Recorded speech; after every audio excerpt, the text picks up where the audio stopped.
boa tarde, boa noite para você que está aqui mais uma vez me dando o privilégio da sua companhia e mais um sempre muito especial CristoCast. Hoje eu tenho uma participação que vai ser muito boa, tenho certeza que você vai adorar conhecer a vida, o testemunho do meu convidado que está aqui do lado, mas eu já apresento ele. Primeiro, se é a sua primeira vez aqui no canal, eu quero me apresentar, eu sou Andréa Lia Amazonas, anfitriã aqui do CristoCast. Com muita alegria, eu te recebo aí do lado para que você receba uma mensagem de Deus direto, uma flecha no seu coração. E também já te recebo perguntando se você já está inscrito no canal. Se não estiver, se inscreve no canal, ativa o sininho aí para você receber as nossas notificações e acompanhar os diversos testemunhos que nós temos aqui. Já temos tantos, quase chegando a 100. E eu tenho certeza que um deles vai ter aquela mensagem especial que vai fazer com que a sua vida mude, com que você tenha mais clareza, que você tenha inspiração para ter um relacionamento mais forte com o Senhor.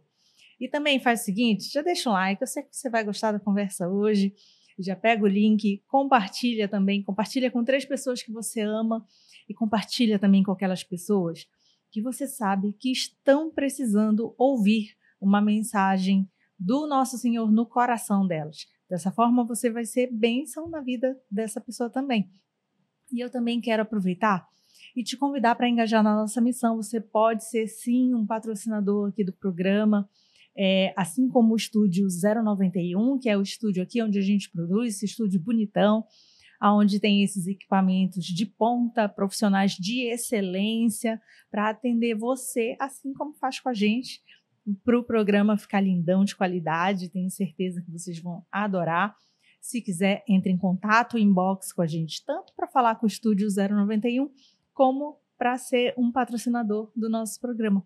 Dessa forma, você também vai estar abraçando a nossa missão, também vai estar evangelizando, ajudando a gente a ampliar muito mais o nosso público e para que a palavra de Deus, principalmente, chegue aonde ainda não chegou. E aí, sem mais delongas, sem mais enrolação, eu vou apresentar para vocês o meu convidado de hoje, que é o diácono João Batista, que começa dando um recadinho nessa câmera ali. Bom dia, boa tarde, boa noite. Então, vou entrar aqui, no ritmo do CristoCast. Uma grande alegria estar aqui presente, Agradeço, o convite para participar e agradeço a você que está agora conectado conosco também para esse momento de partilha de vida, de testemunho, Não para falar somente de nós, mas para falar daquilo que Deus fez e faz em nós, Uma grande alegria mesmo, Como já foi dito, me chamo Diácono João Batista. Eu sou da comunidade Sementes do Verbo. E hoje nós nos alegramos de estar aqui também para participar do CristoCast. Diácono, obrigada pela sua presença. Agora é só a parte de bater papo, que é a melhor que tem. E eu já estendo as minhas boas-vindas, já deixando um abraço gigante para a comunidade Sementes do Verbo, que eu tenho um carinho gigante mesmo. Acho que quem acompanha o programa desde o início sabe que o CristoCast tem acho que a semente dele foi plantada lá na comunidade Sementes do Verbo, porque quando eu sonhei com o programa, eu estava justamente no retiro de discernimento, lá na comunidade, no Monte Tabor, e eu recomendo para todo mundo, viu? Então, conheçam a comunidade, porque eu tenho certeza que são pessoas abençoadíssimas, são pessoas de um carisma, de uma bondade, de uma lucidez, eu só tenho elogios, assim, e especialmente pessoas que têm um amor muito grande, não só ao nosso Senhor, mas ao próximo. Vocês com certeza serão muito bem recebidos lá, Diácono? Uma grande alegria, Poder estar aqui também representando a comunidade, Trago também o abraço dos meus irmãos e irmãs de comunidade, André. E alegria também maior de saber que você recebeu esse chamado, essa semente no teu coração, estando também num retiro conosco, Falávamos agora há pouco, que isso faz perceber que muitas vezes não, nós não conhecemos de verdade até onde vai, os frutos da palavra que nós pregamos, os frutos da missão que nós realizamos, Então nós somos de verdade um instrumento, Como diz Santa Teresa de Calcutá, um lápis nas mãos de Deus, e ele escreve o que ele quer. Então estar aqui hoje, participando do CristoCast e contemplar também, a realização, digamos assim, dessa promessa de Deus, dessa profecia, desse sonho que ele plantou no teu coração, é muito gratificante, né? Para mim e para a comunidade Semente do Verbo também. E eu vou visitá-los muito em breve, que eu estou devendo para o Padre Tiago. Diácono, eu quero muito conhecer, a gente tem vários assuntos assim, mas eu quero começar conhecendo a sua história. Você sempre foi de família cristã. Como isso começou? Sim, eu sempre fui de família cristã, católica, desde pequenininho, na verdade, né? Tanto a minha família do lado do meu pai quanto do lado da minha mãe são de origem católica, né? Então, eu costumo dizer que eu cresci nesse ambiente, né? Não teve assim, eu não tenho memória, não me vem um período da minha vida em que eu não estive dentro do ambiente da igreja. Um período da minha vida, por exemplo, que eu não participasse das missas, pelo menos aos domingos. Então, isso sempre foi muito parte, assim, né, da minha vida mesmo. Isso sempre foi próprio também da minha família. Os meus avós, né, tanto do lado do meu pai quanto do lado da minha mãe, sempre foram muito engajados não só de frequentar a missa, mas de ser realmente engajados no serviço da igreja, na vida da comunidade, né? E depois os meus pais também, no período quando eu nasci, no período da minha infância, eles eram bem ativos na igreja, né? Eram casados, hoje eles são separados, mas no período da minha infância eles participavam de SC, das equipes de Nossa Senhora. Então, o ambiente da igreja sempre foi o meu ambiente. A casa de Deus sempre foi minha casa. Uhum. Sempre foi muito natural, né? Então, eu já cresci, digamos assim, nesse meio, né? Mas é lógico que a semente da minha vocação ela foi trabalhada com o tempo, né? Mas da minha vocação específica, né? Hoje, todo esse caminho que eu faço hoje, né? Como consagrado e hoje um caminho também para o sacerdócio. Mas a vida cristã sempre foi a minha vida, né? E a igreja sempre foi a minha casa. A gente vai chegar nessa parte do discernimento para o sacerdócio, né? Mas a gente sempre conversa aqui, assim, de que quando criança nós somos muito carregados pela nossa base, né? Pela família, pela mãe, pelo pai, pelos avós, enfim. A gente sempre tem a nossa fé um pouco a reboque do que a nossa família vive, né? Mais ou menos isso. Você tem a lembrança de quando começou a ser sua de verdade?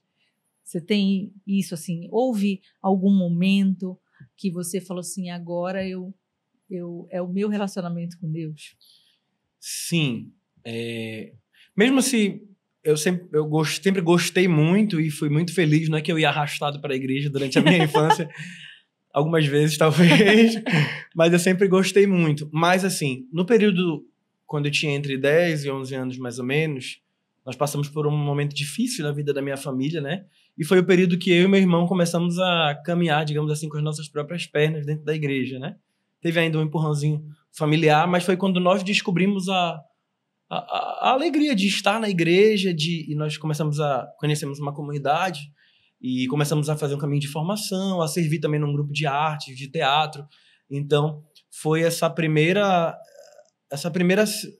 não vou dizer a primeira semente, né, porque foi na vida da minha família, mas foi esse primeiro momento onde nós começamos a nos decidir, né, e dizer, não, é aqui, a nossa vida é essa, né, eu falo da perspectiva eu e meu irmão, né, mas eu particularmente, né, e comecei de verdade a descobrir a alegria de ser amigo de Deus e de servir a Deus, né, e de estar na casa de Deus. Então, eu tinha ali por volta dos meus 10, 11 anos de idade, né, nós começamos a frequentar uma outra comunidade que eu fiz parte antes de chegar na Semente do Verbo, que é a Casa da Juventude, comunidade católica, né? A Caju, tem aqui em Belém. Acredito que você já deve ter ouvido falar. Sim. Então, ali foi o primeiro lugar que eu, digamos assim, comecei a dar essa resposta mais concreta a Deus e que eu comecei a dar os meus próprios passos na fé. Você considera que isso fez da sua vida algo diferente na juventude? Assim, a gente sabe que tem grande parte do jovem que realmente não gosta de ir para a igreja, né? Por diversos motivos. Às vezes por não ter tempo, às vezes por não ter quem o leve, às vezes porque acha chato, às vezes, né? Tem diversos motivos. Mas eu vejo, pelo menos hoje, eu vejo uma juventude muito engajada dentro da igreja. Na sua época, como que era? Isso fez total diferença, André, porque dentro lá da comunidade que nós participávamos, além de ter uma pedagogia de evangelização, um estilo de formação que era bem adequado mesmo para nós adolescentes, né? Era a minha adolescência esse período, depois a juventude. teve também toda a influência da questão dos amigos, né? Então, os meus amigos começaram a ser os amigos da igreja, bem mais do que os amigos até do colégio. Depois até mudei de escola por ocasião de um retiro que nós fizemos. Eu já tinha o desejo de mudar por conta quando foi se aproximando da preparação para o vestibular, mas os meus amigos da igreja, basicamente todos eram de uma única escola, então eu quis mudar para lá. Mas, assim, só para dizer que o meio em que nós estávamos inseridos era muito encorajador e era muito feliz, assim, né? Então, isso fez toda a diferença na minha vida, né? Tanto que, mesmo, como você diz, né? Tem muitos adolescentes e jovens que no período, que numa certa idade, acabam desanimando ou se afastando da igreja, né? Passam, às vezes voltam, muitas vezes não voltam, mas eu não vivi isso, né? Mesmo as coisas difíceis que eu vivi, mesmo as experiências de pecado, mesmo as coisas aqueles momentos que a minha relação com Deus, digamos assim, esteve um pouco mais frágil, mas eu vivi isso estando dentro da igreja, né? E sempre tinha alguém por perto, algum amigo, algum irmão, que me puxava de volta, que me encorajava de novo, né? Depois também eu fui crescendo e assumindo responsabilidades, então eu comecei a perceber que eu estava ali não só por mim, mas que mesmo eu sendo jovem, com 15, 16, 17, 18 anos, mas já tinham outras pessoas que olhavam também para mim, que esperavam do meu testemunho, que contavam comigo. Então, claro, primeiro Deus, né? Mas depois outras pessoas. Então, isso tudo me fez querer viver de verdade a minha juventude, né? E a minha vida com Deus e dentro da igreja. Quando você visualiza hoje, né, o nosso mundo de hoje, que é um desafio muito grande, né? O que a gente vive, especialmente o jovem que ainda não tem uma maturidade, às vezes não tem realmente discernimento para escolher as boas situações, escolher os bons caminhos. O que você diria para esse jovem, ou talvez para a família dele, em relação a estar ou não na igreja? Olha, eu parto da minha própria experiência de vida, né? Para mim, eu vou voltar a esse tema que eu falei da amizade, né? Em primeiro lugar, a amizade com Deus, né? O próprio encontro com Deus. Porque quando você faz uma experiência de encontro com Deus, esse encontro, ele passa a ser, digamos assim, o parâmetro para tudo na sua vida, né? Então você faz a experiência de um amor tão especial, a experiência de ser amado, de ser compreendido, de ser perdoado, que você não quer mais viver longe desse amor. Então, essa experiência de proximidade com Deus, mas depois a experiência, como eu disse, de estar inserido no meio de uma comunidade, no meio de um ambiente muito familiar, muito fraterno, de igreja onde todo mundo vai se ajudando, né, um pouco. Não porque não que os outros sejam melhores ou que eu seja melhor, mas cada um vai conhecendo também a sua fragilidade, a sua fraqueza, e a gente vai percebendo que a gente precisa, ora puxar alguém, ora ser puxado, né, por esse alguém. Então, eu acredito que faz total diferença. E em relação ao que você falou, né, sobre a família, né, para mim, acho que o grande diferencial, pelo menos na minha história, foi trabalhar as bases. Quando chegou ali nesse período dos meus 11, 12 anos, que eu disse, né, que eu decidi dar os meus próprios passos, digamos assim, né, da fé e dentro da igreja, mas já tinha muita coisa que tinha sido semeada no meu coração, né? Dos meus pais que desde sempre me acostumaram na vida de oração, dos meus pais que me ensinaram, dos meus avós, dos meus pais que me ensinaram a viver os momentos bons e os momentos difíceis com Deus, que me fizeram entender que eu nunca estava sozinho, mas que tinha sempre alguém comigo, né? Então, todas essas sementes, elas foram lançadas, e é por isso que eu costumo dizer, né, para os pais e para as mães, que não cessem de lançar as sementes, que não deixem de lançar as sementes, que não deixem de evangelizar, que não deixem de catequizar, que não deixem de insistir. Claro, não é para ser uma coisa chata ou para a vida cristã se tornar um fardo, né, para a criança ou para o adolescente, mas os pais e a família não podem deixar de propor, de apresentar, né, e de incentivar. Então, para mim, isso fez muita diferença, né? Toda a base que eu tinha recebido durante o período da minha infância e o início da adolescência me fez um dia também escolher isso como um projeto de vida, escolher isso como a direção que eu ia seguir. Essa questão de deixar a sementinha, né? É tão importante e é tão bonito e é tão importante que seja natural, né? Não pode ser uma coisa impositiva, chata, obrigatória, né? A gente precisa fazer de uma forma, enquanto pais, de uma forma que passe a ser natural realmente, né? Que a criança comece a ver que aquilo ali é o natural dessa casa, dessa família, né? Na minha experiência, eu acho tão bonito quando à noite a minha filha me pede para orar, sempre, antes de dormir. E eu faço com ela desde que ela nasceu, né? Então, quando observo, às vezes eu fico sozinha pensando sobre isso, que quando eu ainda amamentava, embalando, antes de dormir, eu orava com ela.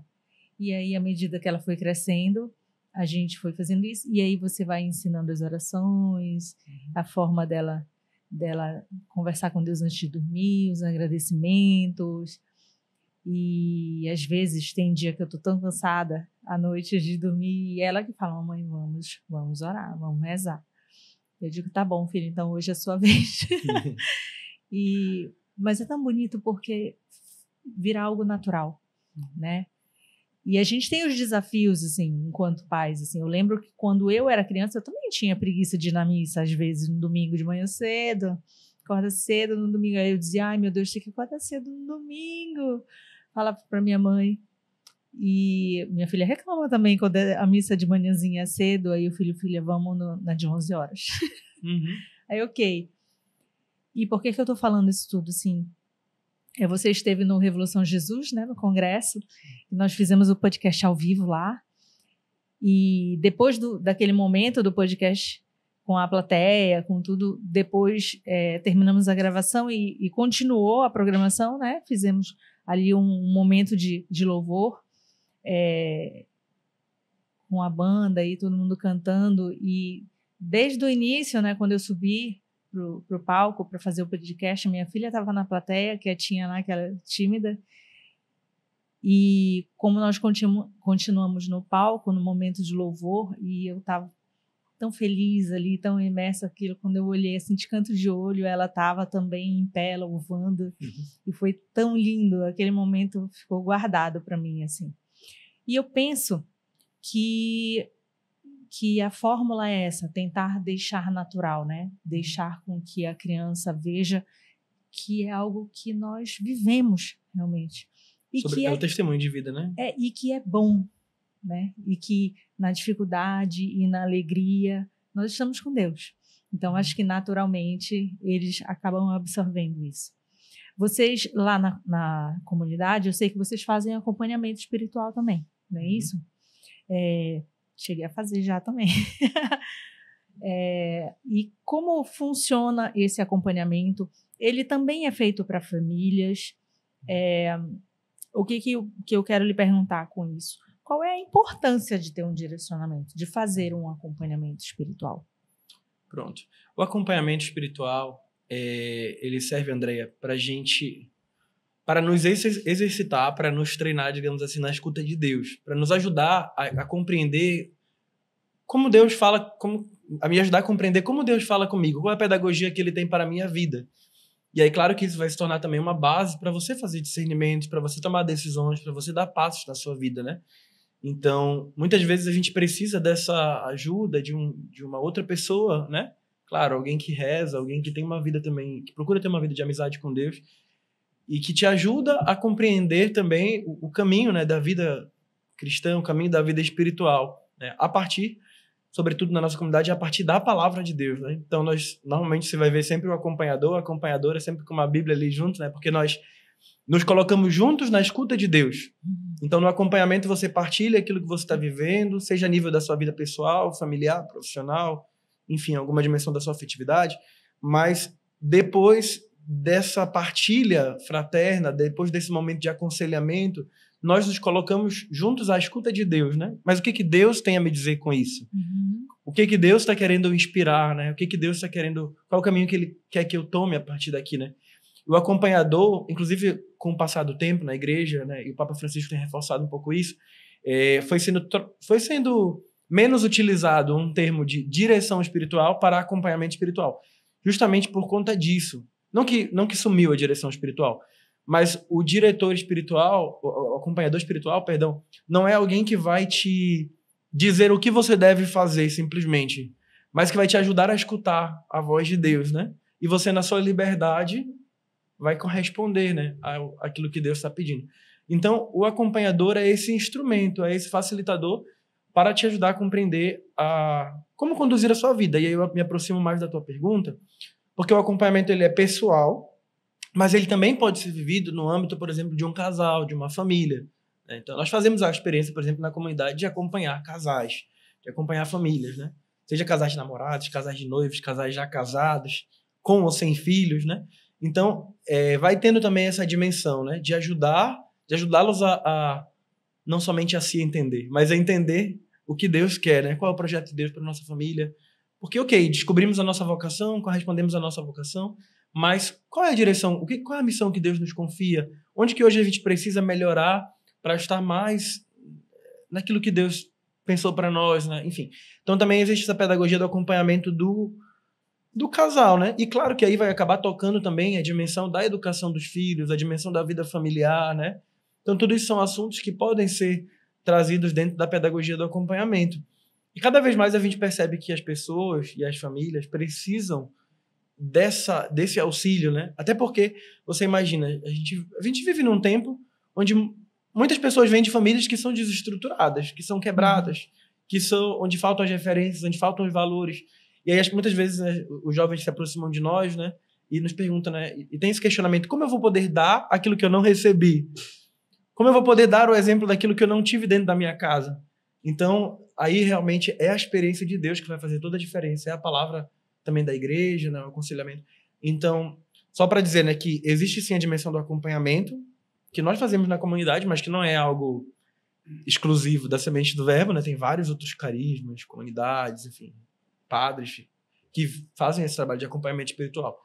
Mas ele pode ajudar em todas as dimensões, inclusive na vida familiar. E ele pode ser vivido tanto pessoalmente como também para o casal, né, ou para a família. Não sei se isso responde essa pergunta. Sim, bastante. Eu pergunto isso, né, porque a gente está falando aqui da vivência familiar, especialmente, e às vezes a gente, assim, quem não tem uma vida em comunidade ou uma vida de frequentar realmente a igreja, às vezes não sabe onde buscar, né? E aí é interessante que a gente, pelo menos, dê uma dicasinha sobre onde encontrar isso tudo, porque penso realmente que as famílias estão muito carentes de direcionamento, de acompanhamento, melhor dizendo, né? E especialmente diante do mundo que a gente vive hoje, uma sociedade que tem atacado muito a família, né? Os valores familiares, e os pais enfrentando muitos desafios, né, com os filhos, são coisas assim que a gente nunca imaginou, né, que veio acontecer. Então, é sempre bom saber aonde procurar, pelo menos, né, onde encontrar esse tipo de direção. E aí, Diácono, eu queria agora saber em relação à sua vocação.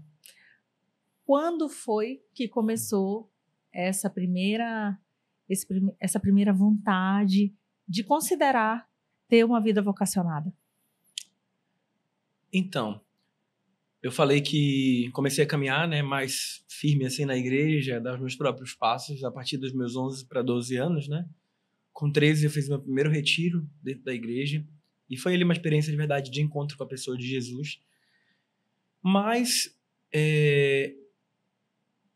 eu não pensava em ser padre, eu não pensava em ser consagrado, eu não pensava em ser missionário, como sou hoje na comunidade Sementes do Verbo.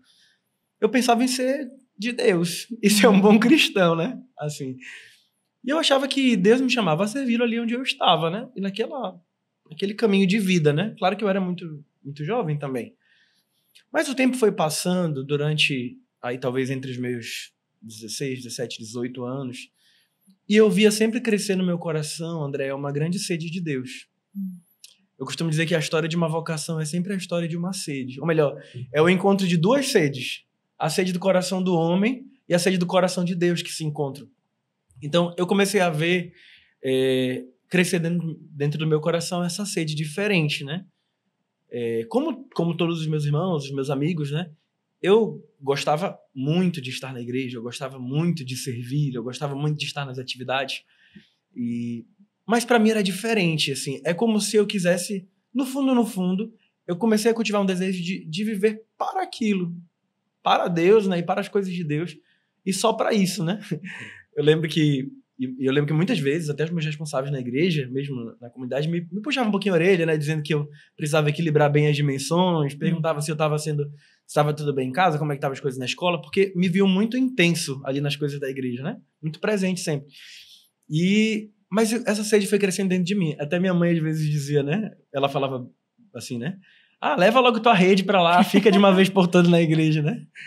E eu achava graça. Eu não dizia pra ela, mas no fundo eu queria levar minha rede mesmo e ir embora pra igreja, né? E viver pra aquilo. Isso foi crescendo dentro do meu coração, né? Mas pronto, o tempo foi passando. E quando eu tinha... Eu vou dar um salto no tempo, né? Em 2013, eu vivi uma experiência que marcou minha vida. Eu tinha 19 anos. Em 2013, acho que você deve saber que aconteceu a Jornada Mundial da Juventude aqui no Brasil, no Rio de Janeiro. O Papa Francisco veio para o Brasil, né? E eu fui com os meus amigos e fui voluntário na jornada. Fiquei quase 40 dias no Rio de Janeiro para participar desse encontro. E de toda a programação da jornada, numa noite de adoração, no sábado, era dia 27 de julho de 2013, perdão. Numa noite de adoração na praia de Copacabana. Muitas pessoas falam sobre isso até hoje, né? Porque foi muito marcante, que foi o Papa ali, né? E o Santíssimo exposto, e um grande silêncio na praia. A gente só escutava o barulho das ondas. E eram quase 3 milhões de pessoas na praia. Incrível. E um silêncio muito profundo, né? E eu fui muito visitado por Deus naquela noite. E eu costumo dizer que eu recebi 3 graças na Jornada Mundial da Juventude do Rio, que mudaram a minha vida. A primeira delas foi um desejo de ser santo, de verdade. Ali eu me senti vocacionado para a santidade. Ali, em um instante, Deus me fez entender que desde sempre Ele me criou para isso, e que esse era o sentido da minha vida. Um desejo de santidade muito grande. A segunda graça que eu recebi foi um amor muito profundo pela igreja. Eu já fazia parte de uma comunidade, né? Falei para você. Mas naqueles dias de jornada eu tinha contemplado ao longo nas ruas, no metrô, nas atividades todas, tantos carismas, tantas comunidades, movimentos, congregações, os padres diocesanos. Eu vi ali a beleza da igreja na sua diversidade, né? E eu falava, meu Deus, eu saí daquela jornada apaixonado pela igreja. E a terceira graça, né? Então foi o chamado à santidade, ou pela igreja, e um chamado para a vida missionária. Eu não sei dizer. Para mim, não é que eu já tinha em vista um outro lugar, uma outra comunidade, uma outra coisa para fazer. Eu achava de verdade que eu estava no caminho que Deus tinha preparado para mim. Mas eu senti que a minha vida ela não me pertencia. É como se eu quisesse ali um fogo mesmo no meu coração e o desejo de dar toda a minha vida para Deus e de viver para Deus e para levar outras pessoas para Deus. Eu entendi que esse era o sentido da minha vida. Isso foi em 2013, né? Eu tinha 19 anos. E o tempo passou. 2014, 2015. E eu digo que esse pós-JMJ foi um período da minha segunda conversão, da minha segunda experiência com Deus. Já tinha a experiência da comunidade que eu fazia parte, mas é como se eu tivesse... Agora foi mais forte. E eu lembro que eu comecei a ir na missa todos os dias. Comecei a fazer missa diária, junto com meu irmão, inclusive, me acompanhou nisso. Depois nós rezávamos ainda um pouco da liturgia das horas, mesmo em casa. Depois eu comecei a confessar com mais frequência. E não só com mais frequência, mas a abrir mesmo, sabe? Confessar de verdade, rasgar meu coração no sacramento. Então eu sinto que foi uma virada de chave também na minha relação com Deus, essa jornada. Então passou 2014, 2015. E aí 2016 foi o ano, mais concretamente, do meu chamado para o sacerdócio. No dia 24 de junho de 2016, o dia da Natividade de São João Batista. Detalhe, né? Que João Batista é o meu nome de consagrado, né? Eu recebi na comunidade, não era o meu nome eu pensei que era de batismo, né? Não era o meu nome primeiro. Então, depois de muito tempo eu fui fazer essa leitura, que tudo começou no dia de São João Batista, dia 24 de junho. Enfim, depois que eu já até tinha recebido o nome novo. Mas tudo começou dia 24 de junho. E participei de uma feira vocacional da Arquidiocese.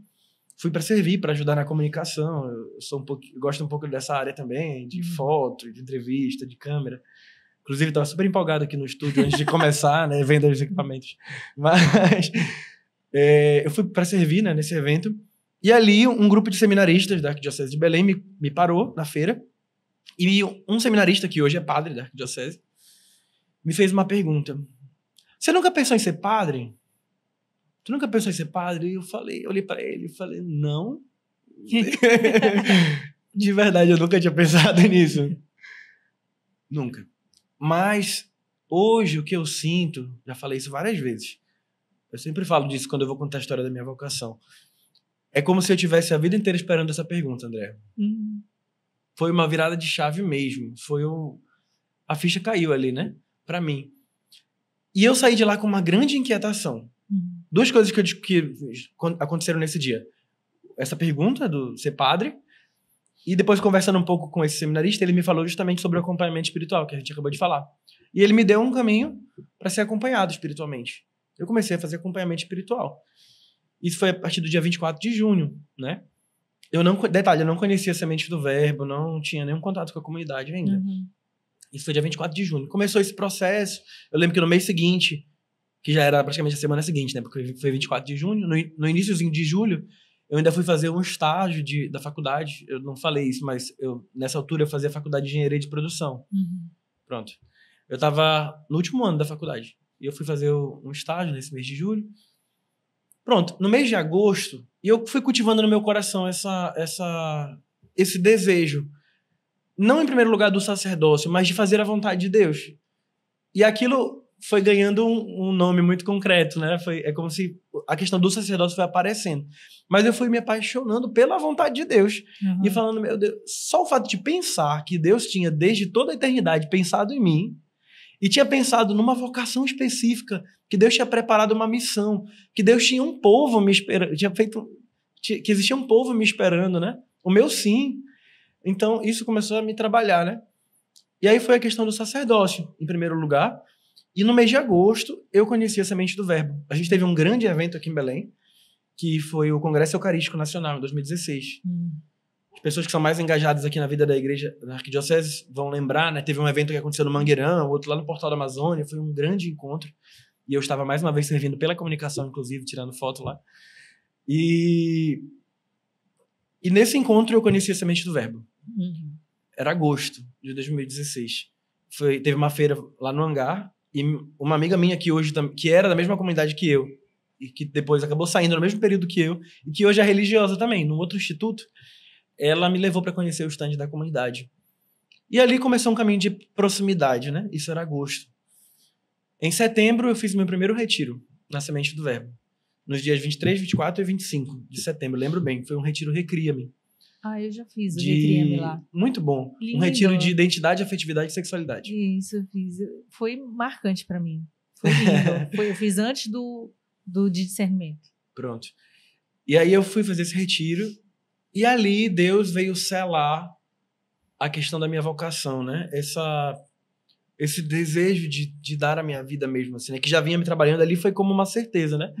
Você disse aqui no início do podcast, né? Foi uma flecha no meu coração, de verdade.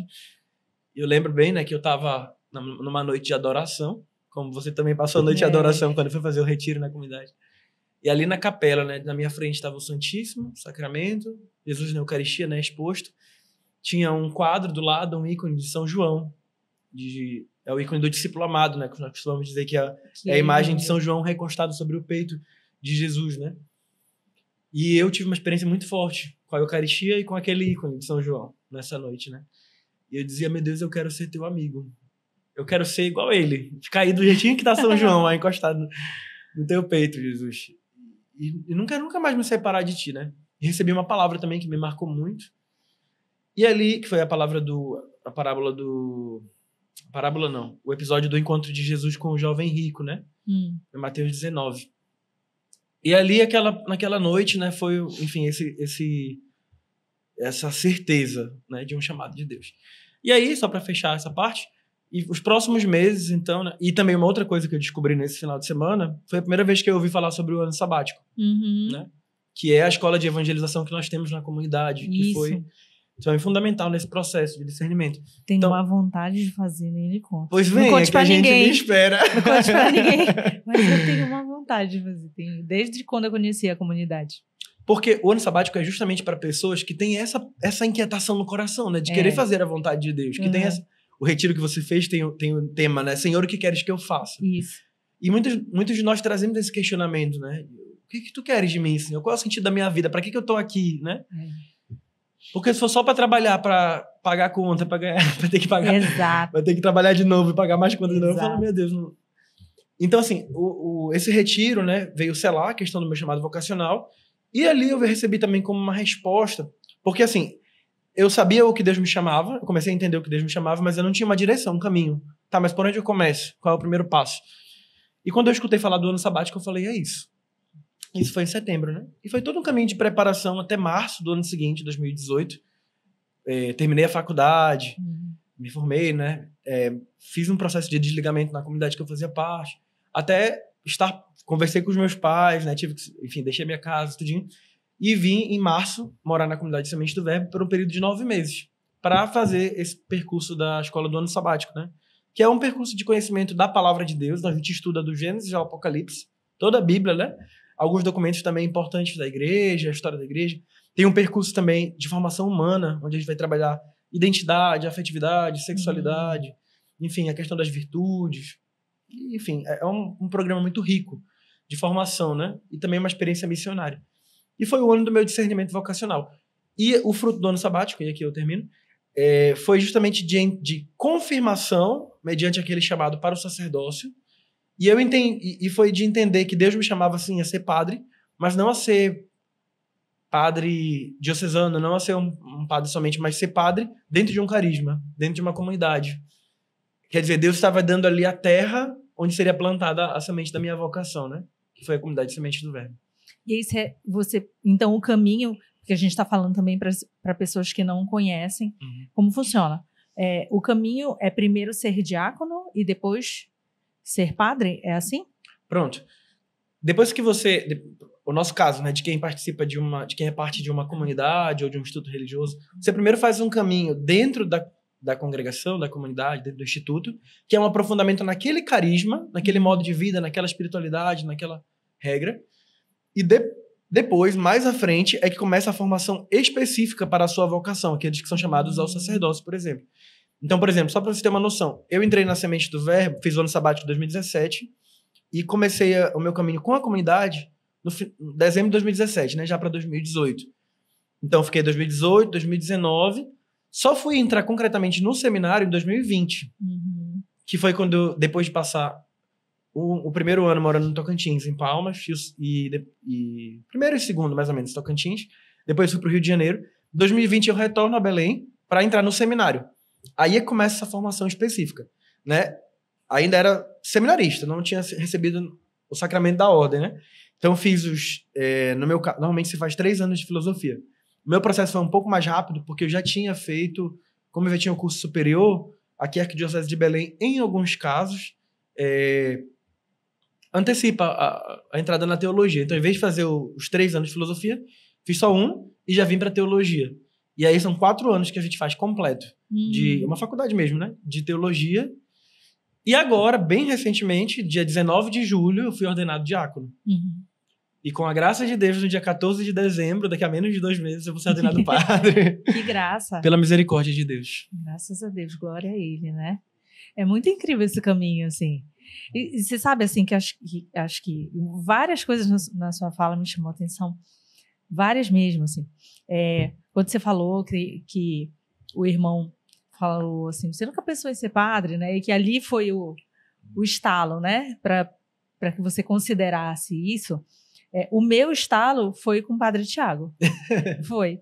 E porque eu estava tão inquieta, até eu fico pensando, não sei como o Padre Tiago me aguenta, porque eu cheguei lá tão inquieta, com tantos questionamentos, justamente isso. Poxa vida, será que a nossa vida é só isso? É só trabalhar, pagar boleto, né? E a gente tem a nossa vocação e fica só por isso. E eu estava muito inquieta mesmo. E tem uma frase que o padre falou, até foi engraçado porque quando ele veio aqui no podcast, depois eu falei para ele, ele não lembrava que tinha dito, mas que ele falou para mim, minha filha, existem muitos bons profissionais trabalhando para o mundo e poucos bons profissionais trabalhando para Deus, trabalhando para o reino. Isso foi uma bigorna na minha cabeça, sabe, um estalo do tamanho do mundo, porque fez total sentido para mim. né? E hoje o que eu faço é realmente não só trabalhar para o reino, né? Mas mudou minha vida completamente, mudou a perspectiva de olhar a vida, né? Da forma, eu creio que é uma contribuição modesta diante de tudo que o Senhor faz e já fez na minha vida, mas penso que se cada pessoa conseguir ter esse estalo diante do cenário dela, porque existem diversas formas de servir, seria incrível, né? Isso é realmente muito importante. A gente precisa estar atento também, né? Sim. E buscar, né? Sobre também a questão do ano sabático, eu me lembro que funciona assim, você faz 9 meses, né, o ano sabático, para discernir se você continua ou não na comunidade, é isso? É assim, o ano sabático, como eu falei, né, em primeiro lugar, é uma escola de formação. Sim. De formação com a palavra de Deus, formação bíblica, né, doutrinária da igreja, com a doutrina da igreja, de percurso de história da igreja também. Enfim, uma escola também de vida missionária. Então, a gente faz várias experiências durante esses 9 meses. E também é um tempo de discernimento vocacional. Não para a comunidade Sementes do Verbo, mas para a igreja. Então, é justamente para as pessoas que procuram também qual é o meu lugar na igreja, onde Deus me chama a servi-lo, a segui-lo, né? E qual é a missão específica, qual é a vocação que Ele preparou, né, para mim. Então, você faz o ano sabático nessa perspectiva, né? De começar e de terminar, em 9 meses. O que acontece é que durante esse período de formação e que se torna também um tempo de discernimento, algumas pessoas descobrem o chamado de servir a Deus na comunidade Semente do Verbo. Então, a pessoa, no final desses 9 meses, ela pode dizer, olha, eu peço que a igreja me envie, normalmente no final a gente tem uma celebração de envio com o bispo, né? E o bispo nos envia. Então, a pessoa pode dizer, né, eu peço que a igreja me envie, né, que o Dom Alberto, aqui, nosso arcebispo, né, me envie para fazer um caminho com a comunidade Semente do Verbo. Então, aí é que vai começar o processo vocacional, mesmo se ela já morava conosco, digamos assim, né, por conta da escola de formação, escola de evangelização, mas o percurso vocacional com a comunidade começa após o ano sabático. Então, é assim, o ano sabático não tem o objetivo para as pessoas que querem ingressar na comunidade. Mas, se você quer ingressar na comunidade, precisa passar primeiro pelo ano sabático. Entendi. Mas, assim, é super comum também que no final do ano sabático as pessoas retornem para a sua paróquia de origem para servir numa pastoral, num grupo, ou pessoas, por exemplo, nós tivemos várias experiências de rapazes que descobriram o chamado para ser padres na diocese, então foram enviados para o seminário da diocese. Teve já uma moça que descobriu um chamado para a vida religiosa de clausura, para o Carmelo, e nós enviamos para o Carmelo. Nossa. Ou para outras comunidades. Então, é uma grande festa o final do ano sabático, porque é a festa do sim, né? Das pessoas que dizem sim, não para a comunidade Semente do Verbo, mas para Deus, né? E para servir a igreja. Então, a gente é enviado, né? No meu caso, foi essa, como eu disse, né? Foi a confirmação do chamado do sacerdócio, mas isso foi a confirmação, né? Foi ratificado por Deus, mas teve também o novo, que foi descobrir a minha terra, o meu lugar, né? E entender que na comunidade Semente do Verbo existiam todos os elementos, não somente que eu queria, que eu desejava, mas que eu precisava para viver aquele caminho de santidade que Deus tinha me apontado. Então, no percurso do ano sabático, eu fui entendendo que sim, Deus me chamava a ser padre e que era na comunidade. Que bonito.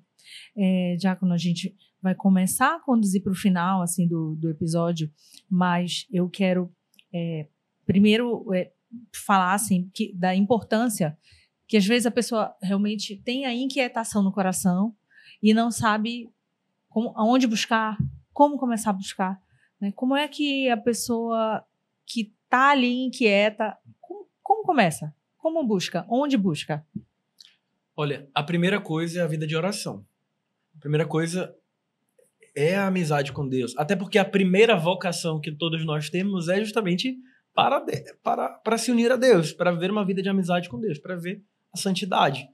Então essa é a vocação que vem por primeiro. Antes de pensar se Deus me chamar a ser padre, se Deus me chama a ser freira, se Deus me chama a entrar com a minha família dentro de uma comunidade, a ser uma família missionária, ou a construir uma família dentro da igreja.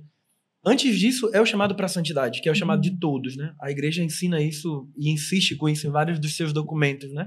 Que a santidade é a vocação universal. Todos os homens, todas as mulheres são chamados para ser santos. Então, isso se descobre num caminho em primeiro lugar, de oração. Então, o primeiro passo é justamente a vida de oração, a vida de intimidade com Deus. E eu costumo dizer que quando a gente começa a querer fazer a vontade de Deus, desde as pequenas coisas, Deus vai nos preparando também para dar passos maiores. Tem um salmo, não vou lembrar agora exatamente a referência, mas que me toca muito, um trecho dos salmos, que a palavra vai dizer assim, né? Eu acostumei o meu coração a te obedecer, ó Senhor, né? Então é isso, a gente vai acostumando a obedecer a Deus, a gente vai aprendendo a fazer a vontade de Deus, e a gente vai sendo feliz de fazer a vontade de Deus. Exato. Nas pequenas coisas, seja no meu ambiente de trabalho, seja na minha vida familiar, seja no meu namoro, as pessoas que namoram, seja... Enfim. Então começa por aí, pela vida de oração, pelo desejo de viver uma vida com Deus, né? E de fazer a vontade de Deus nas pequenas coisas. Depois, a outra coisa que faz muita diferença, e aí, claro, a palavra de Deus também, né? Quantas vezes Deus me falou pela palavra? Mas depois, o segundo passo vai ser justamente, que nós já tocamos aqui, a questão do acompanhamento. Nós precisamos da intervenção de um outro que nos ajude a discernir, a interpretar aquela voz de Deus, né? E às vezes a gente até tem já uma direção muito clara, porque Deus nos falou na oração, porque Deus nos falou num sonho, porque Deus, como foi o caso do teu programa aqui. Mas às vezes a gente precisa de uma palavra da igreja, de alguém que nos encoraje, que nos dá a direção, né? Que nos dá também a segurança. Então, depois vem esse caminho do acompanhamento espiritual, né? Que traduz aquilo que Deus diz, né? Muitas vezes a gente precisa de alguém que seja esse tradutor, digamos assim, né? E esse encorajador também, né? Esse primeiro passo. Então, eu acho que esses são os dois elementos que eu posso dar, assim, como principais. No nosso caso, da Comunidade Semente do Verbo, né? Nós oferecemos esse apostolado do ano sabático. Então, o ano sabático é, sim, para você que deseja encontrar a vontade de Deus, que deseja encontrar o seu lugar na igreja, que quer encontrar o sentido da sua vida em Deus, né? E a sua vocação. Mas não é só o apostolado do ano sabático, que não é só a Comunidade Semente do Verbo que vai fazer isso, né? É o caminho que Deus inspirou no nosso carisma. E foi o caminho que Deus utilizou, a pedagogia que Deus utilizou comigo.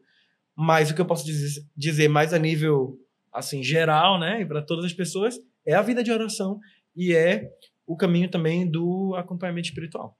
Maravilha. Diácono, para a gente começar a encerrar, tem uma pergunta que eu adoro fazer aqui no programa, é por que é que vale a pena crer? Por que vale a pena crer? Olha, Andréia, mesmo sendo consagrado, hoje diácono, né? Daqui a pouco padre, eu sou gente, né? Eu sou humano. E eu também tenho eu passo por dificuldades, eu experimento sofrimentos, dores, privações, renúncias, enfim, como todo mundo. Mas cada vez mais eu tenho convencido de que é muito diferente viver isso tudo com Deus ou viver sozinho, né? Viver a cruz sozinha, sem Jesus, não tem muito sentido. Mas a cruz com Jesus é diferente, né? Então, eu tenho percebido que só Deus e só essa vida de comunhão com Deus, de amizade com Deus, ela é capaz de responder às nossas angústias, à nossa sede, esse vazio que existe dentro de nós. Santo Agostinho que falava, né, que Santo Agostinho, numa das suas orações, dizia, né, Senhor, tu nos criastes para ti, o nosso coração está inquieto enquanto não repousar em ti.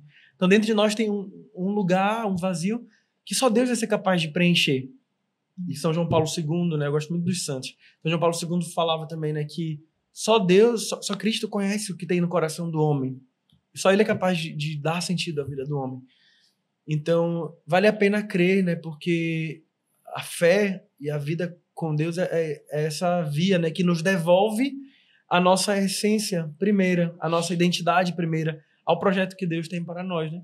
E que vai nos fazer felizes, em primeiro lugar. E nós somos chamados a escolher, né? Nós temos uma escolha de estar tentando viver verdadeiramente com Ele ou do outro lado do muro, né? Lembrando que o muro, estar em cima do muro já é escolher um lado. E é o lado que você vai passar calor lá embaixo. Então, a gente precisa realmente fazer essa escolha para que a gente possa, no nosso dia a dia, buscar viver verdadeiramente segundo Jesus nos ensinou, né? E aí, gente, é uma questão de uma busca diária, realmente, né? Ninguém é perfeito. Enquanto humanos, somos falhos, pecadores, mas quando a gente decide, aí a gente tem muito mais dedicação, empenho e alegria de estar, né, vivendo segundo Jesus nos ensinou. Diácono, para a gente encerrar de verdade mesmo agora a nossa provocação, que é a provocação do bem que a gente fala, que é Deus existe e eu posso provar. O que você me fala sobre isso? Como? Deus existe e eu posso provar. Deus existe e eu posso provar. Eu tenho encontrado Deus, né? Muitas vezes, todos os dias, na verdade. Encontrado Deus na minha oração pessoal, na palavra de Deus, mas também nas pessoas, na Eucaristia, mas também nas pessoas que eu encontro todos os dias, mesmo na missão, né? Todos os dias eu me deparo com pessoas que, enfim, com histórias, com pessoas, com situações que são esse testemunho vivo, né? E até falávamos sobre isso antes de começar, né, o programa. Mesmo a nossa missão, mesmo uma palavra que nós damos, mesmo, enfim, uma pequena semente que nós lançamos, nós não temos noção, dimensão do alcance que ela vai ter. E lá na frente, quando você reencontra aquela pessoa que foi evangelizada, ou quando você vê, né, a virada que Deus foi capaz de operar na vida dela, como um dia operou na minha vida também, isso aquece o nosso coração, isso nos faz reafirmar a nossa fé, né, e o nosso desejo de crer, né, porque também tem isso, a fé ela é uma escolha, ela não é um sentimento, não. A fé ela é uma decisão, né, Santa Teresa d'Ávila que dizia, né, eu creio naquilo que eu escolho crer, eu quero crer, e não é só o sentir da fé, não é só o sentimento da fé, mas é o desejo de responder e de configurar toda a minha vida a isso que eu creio, ou a essa. Não é no nosso caso, né? Não, o cristianismo não é só uma ideia, não é uma teoria, não é uma doutrina, mas é uma pessoa, né? Eu creio em Jesus, que é o caminho, que é a verdade e que é a vida, que um dia se apresentou para mim e que hoje eu escolho dar a minha vida também para apresentá-lo a muitos outros, né? Maravilha, Diácono. Glória a Deus por isso. Me dê sua mão, que a gente termina sempre assim agradecendo. Muito obrigada pela sua presença, pelo seu tempo, pela sua experiência, por trazer essa experiência aqui, partilhar com a gente seu testemunho. Muito bonito a sua caminhada. Como é bonito ver quando Deus toca a vida de alguém e de mansinho vai fazendo, né? Muito bom, muito obrigada. Que a sua jornada continue sendo muito abençoada, a sua vida seja muito abençoada, logo, logo como padre também, né? Muito obrigada mesmo, que Deus lhe abençoe muito. Amém, que Deus lhe abençoe também, abençoe sua missão, né? Todas as pessoas que vão passar por aqui, que já passaram, que vão passar, amém. E todos que vão escutar também essa palavra nesse dia, né? Que como eu falei no início, não é sobre mim, mas é sobre o que Deus fez em mim. Obrigada.